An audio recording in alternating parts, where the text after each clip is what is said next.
እዚህ ጋር ደግሞ የምታየውን ጠብ አይተህ ደግሞ መናፍቅ ቢሆን ይሻላል ትላለህ።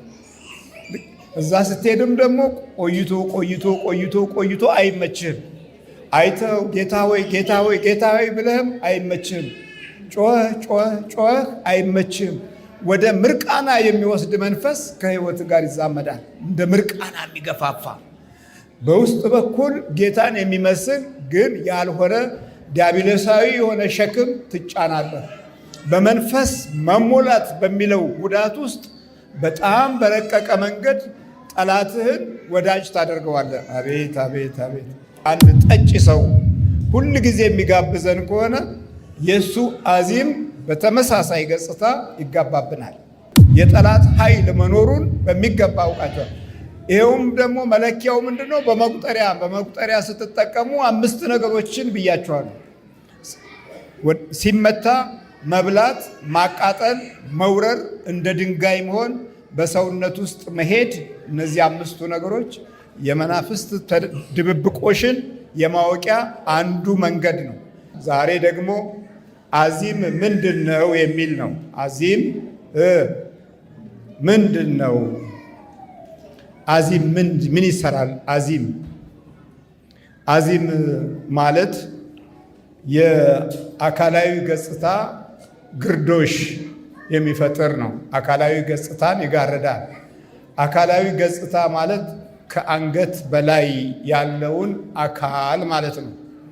ከአንገት በላይ ያለው አካል ላይ እንዳናይ፣ እንዳንመለከት፣ እንዳናስተውል እና መነሻችንንም መድረሻችንንም እንዳናውቅ በተጨማሪ የራሱ የሆነውን ክፉ ነገር የሚገልጥ እና የውስጥ የህይወት ክፍልን የሚያጨልም በባህሪ ላይ ተጽዕኖ የሚያሳድር አልፎም ተርፎ ታሪካዊ የሆኑ ውድቀቶችን የሚያበረታታ እና እኛ መልካም ስንፈልግ ወደ ክፉ የሚመራ ዝም ብሎ አዚም ብቻ አይደለም። አዚም የሚሆንበትን ነገር ነው የምንፈልገው። መጀመሪያ አዚም እግዚአብሔርን ይከለክላል። አዚም በዕብራይስጥ ኢሄዝ አይናይም ይባላል። ኢሄዝ አይናይም ማለት የውስጥና የውጭ አይንን መያዝ ማለት ነው። በዚህ ጉዳይ ላይ የሚነግረን በመጽሐፍ ቅዱስ ውስጥ ስሙ ራሱ አዚም የሚባል ሰው አለ። ይህም በእስራኤል ላይ የነገሰ ነው። ሁለተኛው መጽሐፈ ዜና መዋዕል ምዕራፍ 28 ቁጥር 19 ላይ የምናገኘው ሰው ስሙ አካዝ ይባላል። ሲነበብ እንዲህ ይላል ቃሉ። የይሁዳ ንጉሥ አካዝ እግዚአብሔርን ክዷልና ከእርሱም እርቋልና እግዚአብሔር ስለ እርሱ ይሁዳን አዋረደ ይላል። የሚገርም ነው። ይሁዳን ስለ እርሱ አዋረደ። በእስራኤል ላይ የነገሰ ታላቅ ከአባቶች መሰረት ጉልበት ውስጥ የወጣ በሚወለድበት ጊዜ ግን አዚም ይዞት የተወለደ ይህ አዚም የያዘው በእግዚአብሔር ሕዝብ ላይ ባለስልጣንና መሪ ሆኖ ነገሰ። ስሙ አካዝ ነው። የተያዘ አዚም ማለት ነው። የሚገርም ነው። አካዝ ማለት የተያዘ በአዚም ውስጥ ያለ ሰው ማለት ነው። ልክ እንደ ስሙ የእግዚአብሔርን ሕዝብ አለ አቅጣጫ መራው፣ አለ እውነት መራው፣ በክህደት መራው፣ በጥፋት መራው። ከላይ ሲበላሽ ከታች ያለውም አብሮ ይበላሻል። ከላይ ሲጠፋ ከታች ያለውም አብሮ ይጠፋል። ከላይ ሲቃዥ ከታች ያለውም አብሮ ይቃዣል። የስልሳዎቹ የእኛም ዘመን እንደዚሁ አዚም ነበረ። የሃይማኖት አዚም፣ የታሪክ አዚም፣ የአስተሳሰብ አዚም ብዙ ነው። አዚሞች የእድል አዚም፣ የህይወት መንገድ አዚም፣ የገንዘብ አዚም፣ የእንጀራ አዚም፣ የወንበርና የትምህርት ቤት አዚም። አዚም በጠቅላላው ብዙ ነው። በብዙ መንገድ የህይወት ችግርን የመፍጠር አቅም አለው። በርዕዮተ ዓለም ሐሳብ አይገኝም። በትምህርት ቤት ቋንቋ አይደረስበትም። በሎጂክ እና በሳይኮሎጂ ስነ ጥበብ አይተረጎምም። ለምን? አብሮ ነው ያለው። ሰውነት ውስጥ እኮ ነው ያለው። አዚም ማለት እኮ ሰውነት ውስጥ ነው። ስለዚህ ይሄ ሰው የይሁዳ ንጉሥ አካዝ አለ። ይሁዳ የተመረጠ የእግዚአብሔር ሕዝብ ምንጭ፣ በመለኮታዊ ኃይልና ምሪት ደግሞ የሚታወቅ ትልቅ መንፈሳዊ ተስፋዎች የተነገሩለት ሕዝብ ነው። ያ የይሁዳ ሕዝብ እመቤታችን ቅድስት ድንግል ማርያም መታ ኢየሱስ ክርስቶስ የሚወለድበት ነው። ያ ሕዝብ ግን እዚህ በጣም ጨካኝ የሆነ መሪ ገጠመው እና አካዝ በነገሰበት ዘመን እግዚአብሔርን ክዷልና ከእርሱም እጅግ ርቋል አለው። እግዚአብሔርን ስግድ፣ እግዚአብሔር ከእርሱ ራቀ። ከእሱ በሚርቅበት ጊዜ ተጨነቀ። ሲጨነቅ ደግሞ በላዩ ላይ ጭንቀትን በጭንቀት ነው የሚጨምረው። እግዚአብሔር የሚርቅበት ምክንያት ምንድን ነው? ፈጥሮት ሰማያትን ዘርግቶ የሚበላውን የሚጠጣውን በበረከትና በምልአት ለሰውነቱ ሰጥቶ በየጊዜው ነፋሳትን በመልካም እንዲነፍሱ አድርጎ ወንዞች፣ ባህሮች፣ ውቅያኖሶች ከአቅማቸው በላይ ታግለው የሰው ልጅን እንዳያጠፉ በመላእክትና በተፈጥሮ ገድቦ ያለውን አምላክ ተመስገን አላለው። ተመስገን እንደ አባቶቹ የአምልኮት ክብርን አልሰጠም።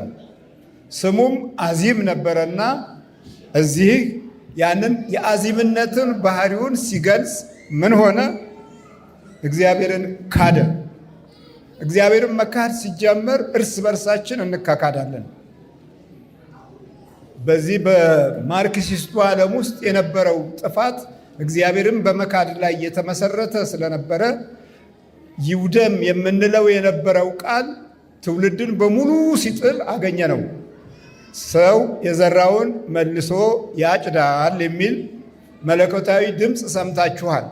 ስለዚህ የቀደሙት ትልልቆቻችንና ነገስታቶቻችን፣ ኃያላኖቻችን፣ የርዕዮተ ዓለም መሪዎች የነበሩት ሰዎች ሁሉ በነበረው በተሰራው በተፈራው በተተከለው ላይ ሁሉ ይውደም አሉ።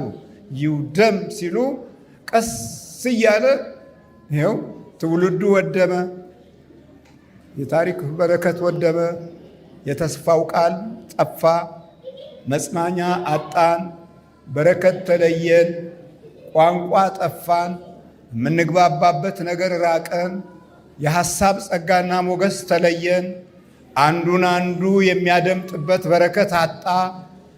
ትውልዱ ቀንሶ ቀንሶ ፎቶግራፍ የሚመስል ሰው ብቻ ሆነ። አእምሮዎች ሁሉ ተዛቡ። የህሊና እርካታ ከሰው ልጅ ወደመ።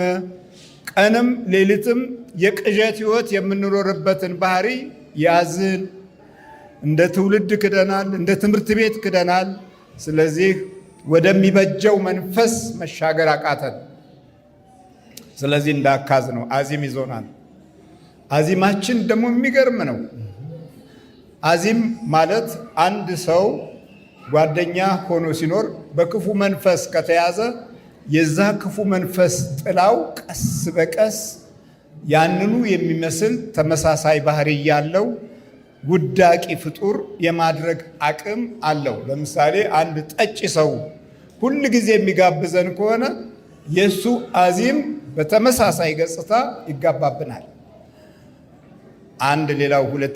አንደኛው ችግር ነው። ሁለተኛው ችግር በፋሽን በመሳሰሉት ነገሮችም የአዚም ተጋቦት በባህሪያችን ውስጥ ያድራል። ይሄ የፋሽኑ ዓለምን የምናሳደድ በሚሆንበት ጊዜ ገበያ ወጥተን የገበያው አዚም ይዘንና የማንፈልገውን ገዝተን ወደ ቤት እንገባለን። ቤት ገብተን ስናየው የምንፈልገው አይደለም።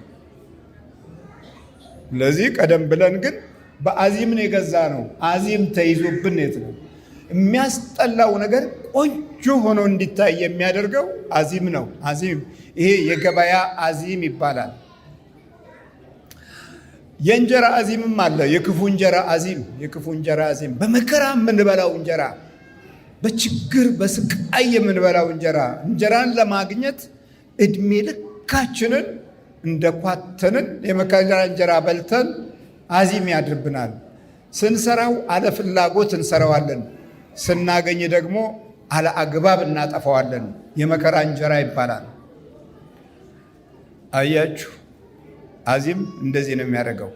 በክህደት መንፈስ ውስጥ ያለፈ ትውልድ ምልክቱ እንደዚህ አይነቶች ነገሮች ናቸው እና እግዚአብሔርን ክዷልና ከእርሱ እጅግ ርቋል የሚል ቃል እናገኛለን። እግዚአብሔር ሲርቅ ሰውየው ሕሊናው በሙሉ እልህ ሆነ፣ እልህ ያዘው።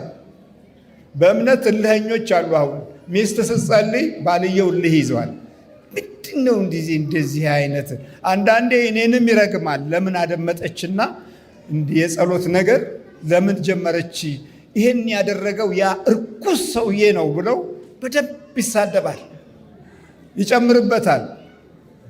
ወይ ደግሞ ባል ይጸልይና ሚስት የማትጸልይ ከሆነ የእሷ አዚም ሌላ ተጽዕኖ አሳዳሪ ነው። ባል የማይጸልይ ከሆነ ሚስት የምትጸልይ ከሆነ የእሱ አዚም የሕይወት ተስፋ ላይ ሁሉ ያጨልማል፣ ይጥልበታል።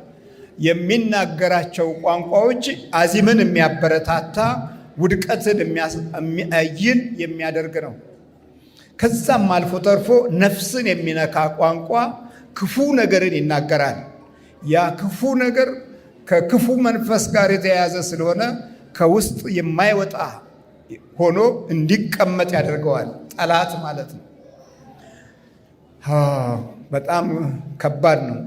የአዚምነት ባህሪው ሌላው ተጽዕኖ ለጸሎት ልትነቁ ስትሉ ከሁለት አንደኛቸው የመናፍስት ጉዳት ካለ ይደብታችኋል።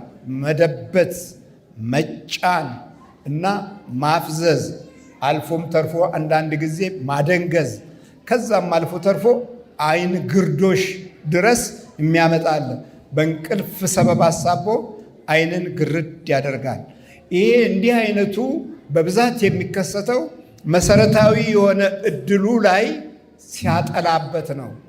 ለነገ የሚቆይ ተስፋ በውስጡ እንዳይቀመጥ አድርጎ የዛሬም ብቻ ሲኖር የዛሬው ምቀኛ ይሆናል። የዛሬውን ጊዜ በምቀኝነት ያሳልፈዋል፣ በተንኮል ያሳልፈዋል፣ በቅናት ያሳልፈዋል፣ በእልህ ያሳልፈዋል።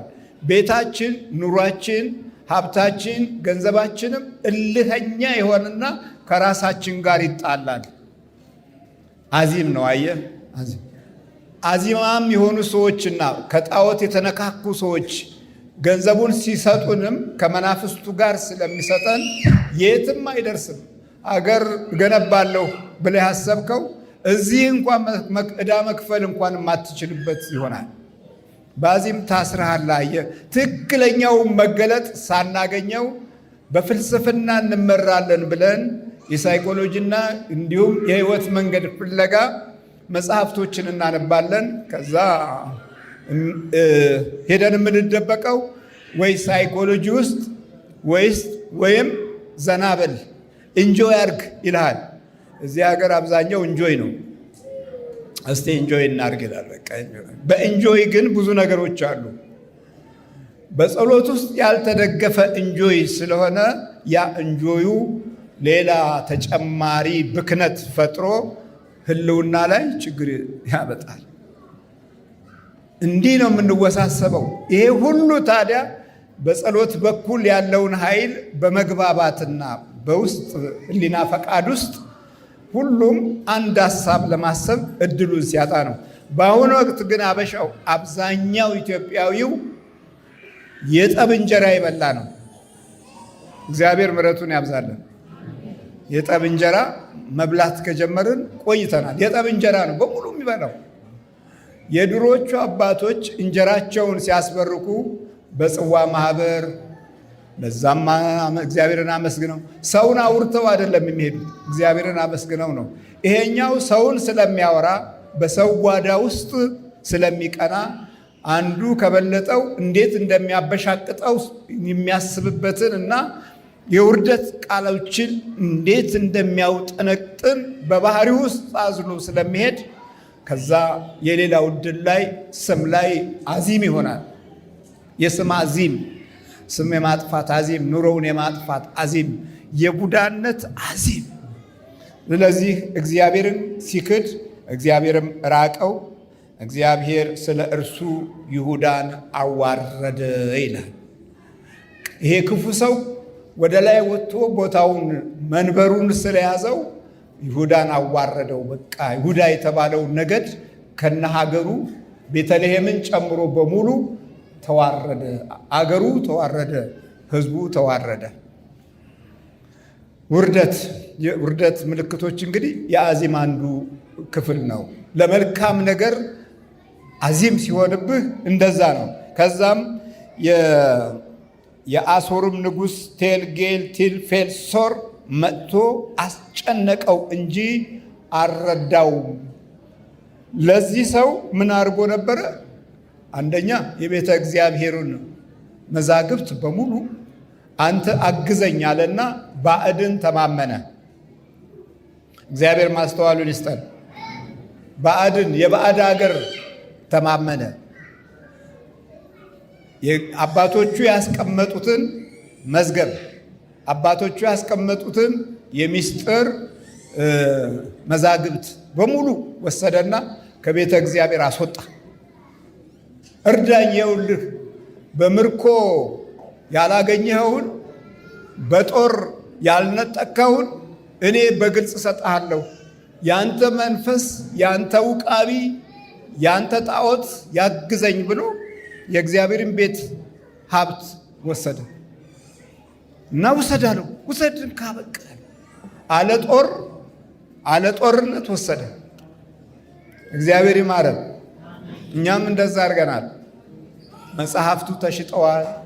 ታሪካዊ የሆኑ ሀብቶች ተሽጠዋል። የመድኃኒት መጽሐፍቶች ተሽጠዋል። የወርቅ አባቶቻችን ለእግዚአብሔር ቅድሚያ ሰጥተው ወርቅን ንቀው ለእግዚአብሔር ቤት የሰጡት ተሽጠዋል። ቅርሱ ተሽጧል። መዛግብቱ ተሽጧል። ምን ቀረ? ያላወጣ ነው ያልቸበቸብነው ነገር የለም እኮ ክደናል። አያችሁ፣ በወልም በህብረትም በአንድነትም ክደናል።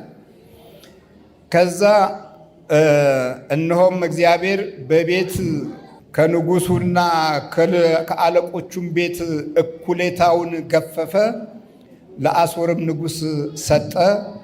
ነገር ግን አንዳች አልጠቀመውም ይላል። የሚገርም ነው። ምንም አንዳች ነገር አልጠቀመውም። ኪሳራ ብቻ፣ የሀገርና የታሪክ ኪሳራ፣ የእምነትና የቅርስ ኪሳራ አውጥቶ ሰጠ። በቃ ያለውን ሰጠ። ኢትዮጵያውያን ያላቸውን ነገር ሰጥተዋል። ያላቸው ፍቅር ነበረ፣ ጥለውታል። ሰላም ነበረ፣ ረስተውታል። በጎነት ነበረ፣ ጠፍቷል። ቅንነት ነበረ፣ የለም። ማወሰደው ትምህርት ቤት እንደ ሀገር፣ እንደ ሕዝብ፣ እንደ ወገን የራሳችን የሆነውን ነገር ጠላን፣ ናቅን። የተናቀ የሚንቁና ከፍ ከፍ ብለው የሚያወድሙ ሰዎችን አየን፣ አብረን አወደምን። የባህልና የአካሄድ መሰረታዊ የሆኑ የህይወት መንገዶቻችንን ተው ነው። እስራኤል ባህሏን እምነቷን አልተወችም። አረቦች ባህላቸውን እምነታቸውን አልተውም። እኛ ግን ግራ የምናጋባንን፣ በባህልም በእውቀትም በትምህርትም ግራ የምናጋባንን፣ እንደ ሀገር እንደ ወገንም ግራ የምናጋባንን፣ በዘር በጎሳ ተለያይተን የምንባላለን። ስለዚህ ናቅን፣ እግዚአብሔርም ናቀን። ከዳን፣ እግዚአብሔርም ዝም አለን። ስለዚህ አይነ ጥላው አዚሙ ስንማር እንዳይገባን ያደርጋል። ስንሮጥ ስንደክም ድካም ላይ ድካም ይጨምራል። አዚም ነው በቃ አዚም፣ የህይወት አዚም፣ ያናኗር አዚም። ከዛም በላይ ደግሞ እናት ለልጇ መንፈስ እያስተላለፈች የምትኖረው ኑሮ ደግሞ ራሱ ሌላ ችግር ነው። ቡዳ የበላት የትምህርት ቤት ልጅ አድጋ እናት ስትሆን ልጇን ትበላለች። እንግዲህ ምን ይደረግ አሁን? ወይ ልጄ ስትል እየከሳች ትሄዳለች። ብይ ስትላት ሆዷ እየታመመ ይመጣል። እናት ልጇ ቡዳ የሆነችበትን ዘመን ያቋረጥ ነው። ዛሬ እናንተ ጧትና ማታ መስገድ ስትጀምሩ ነው ያወቃችሁት። የጸሎት ቤት ሰርታችሁ መስገድ ስትጀምሩ የጠላት ኃይል መኖሩን በሚገባ አውቃችኋል። ይኸውም ደግሞ መለኪያው ምንድነው? በመቁጠሪያ ስትጠቀሙ 5 ነገሮችን ብያችኋለሁ። ሲመታ መብላት፣ ማቃጠል፣ መውረር፣ እንደ ድንጋይ መሆን፣ በሰውነት ውስጥ መሄድ። እነዚህ 5ቱ ነገሮች የመናፍስት ድብብቆሽን የማወቂያ አንዱ መንገድ ነው።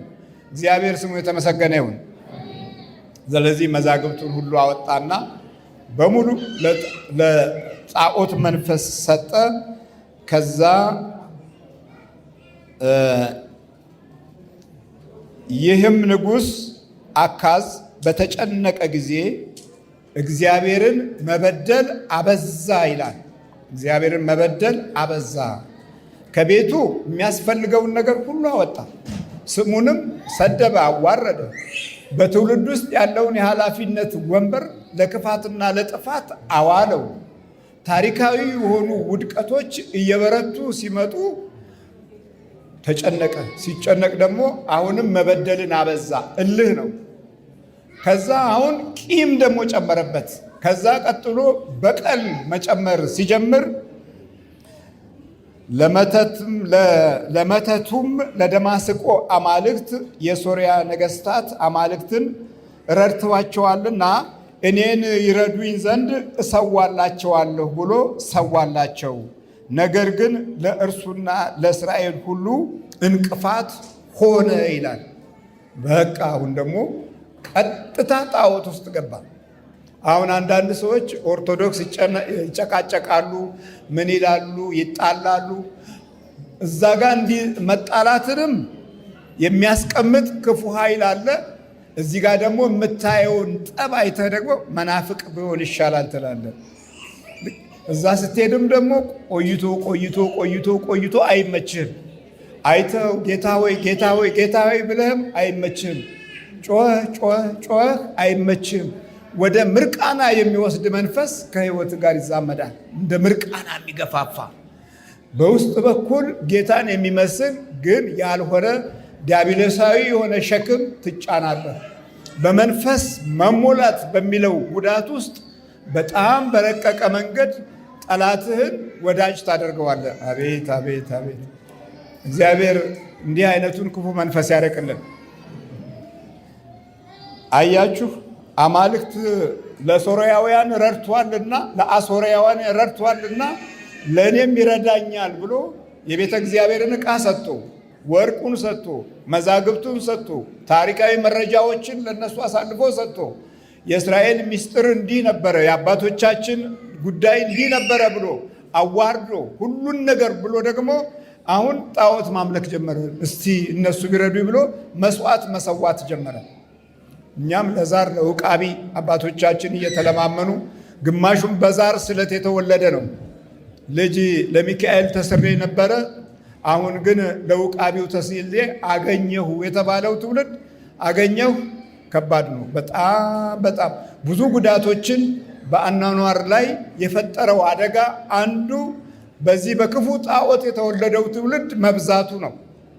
እየበዛ መጣ። የቃልቻው፣ የጠንቋዩ፣ የመተተኛው፣ የአስማተኛው፣ የአውደ ነገሥቱ መንፈስ እየጨመረ መጥቶ በተወለደበት ጊዜ ያ ትውልድ ከጠላት ጋር ስለተወለደ መንፈሳዊ አባቱ ሌላ ነው።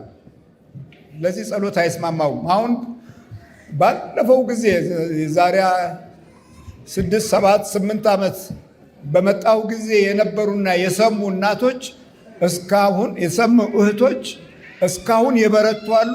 እስካሁንም ጸሎት ጀምረው ያቃታቸዋሉ። ግን እዚህ መጥተዋል። ሆዴን ይነፋኛል ይላሉ፣ እድሌን ይዞታል ይላሉ። ግን የጸሎት ጊዜ የለም። የተወለድንበት የኋላው ኮተት ከማንነታችን ጋር ሁለተኛ አካል ሆኖ ስለያዘን ጸሎት አይስማማንም። እየሰማችሁ ነው? ጸሎት አይስማማንም፣ መስገድ አይስማማንም። እንዲስማማን ነበረ መታገል የነበረብን። ታግለን አይ ታግዬ እንዴ የኔ በቃ አይወጣም ማለት ነው፣ ስለዚህ ምን አደከመኝ ብለው ተኝተው አሁን ሲመጡ ያው መንደፋደፍ ነው በቃ በየጊዜው። ለዚህ የተወለድንበት ስለት ከዲያብሎስ ጋር ስለተያያዘና ጥምር የሆነ አካል ስለሆነ ጥምር አካል የሚባላል ተጣምረን ያለ ነው። ጥምር አካል ሆኖ ሲቆይ አዚም ይሆናል። በቃ አዚም እና ለመረዳትም ለመስማትም አዚም ይሆናል። በገላትያ 3 ምዕራፍ 3 ቁጥር 1 ላይ ኢየሱስ ክርስቶስን እንዳታውቁ አዚም ያደረገባችሁ ማን ነው ብሎ ደግሞ ይጠይቀናል። አዚም ያደረገባችሁ ማን ነው ብሎ አዚምነትን ያነሰዋል።